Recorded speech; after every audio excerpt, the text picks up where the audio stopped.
আমি আপনাদের সাথে একটা আচারি চিকেন রেসিপি শেয়ার করছি। এজন্য তেলে পেঁয়াজ কুচি, গোটা মশলা, পাঁচফোড়ন, আচারের তেল দিয়ে ভালোভাবে ভেজে নিয়েছি। আমি এই রান্নায় কয়েক দফায় আচারের তেল ব্যবহার করব, যার কারণে পুরো রান্নাতে একটা আচারি ফ্লেভার পাওয়া যাবে। এ পর্যায়ে দিয়েছি বাটা মশলা। আগে চিকেন ভেজে রেখেছিলাম, সেগুলো দিয়ে দিয়েছি। সব রকম গুঁড়া মশলা দিয়েছি। হলুদ, লবণ, ধনে, জিরা গুঁড়া, সাথে কাশ্মীরি লঙ্কা গুঁড়া দিয়েছি।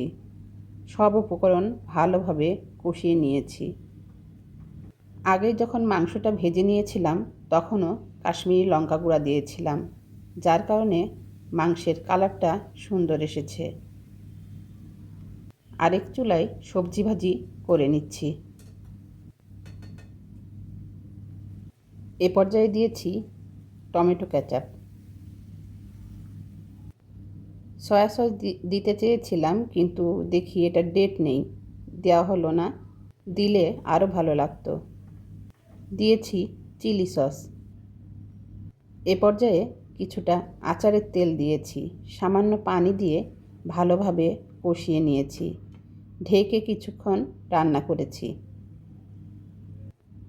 এ পর্যায়ে গোটা কাঁচামরিচ, কিছুটা পেঁয়াজের আচার, আমের আচার, ধনেপাতা কুচি আর 1 চামচ আচারের মশলা দিয়েছি। এই উপকরণগুলো না দিলে এই আচারি চিকেনের আসল স্বাদটাই পাওয়া যাবে না। এ পর্যায়ে দিয়েছি কিছুটা আচারের তেল আর 1 চামচ স্বাদের জন্য চিনি। স্বাদের জন্য এই চিনিটা দিতেই হবে, নইলে আসল স্বাদটা পাওয়া যাবে না। এখন হালকা আঁচে কিছুক্ষণ রান্না করেছি, যতক্ষণ না তেল উপরে ভেসে ওঠে। অরিজিনাল কাশ্মীরি লঙ্কা গুঁড়া ব্যবহার করার জন্য এটার কালারটা খুব সুন্দর এসেছে।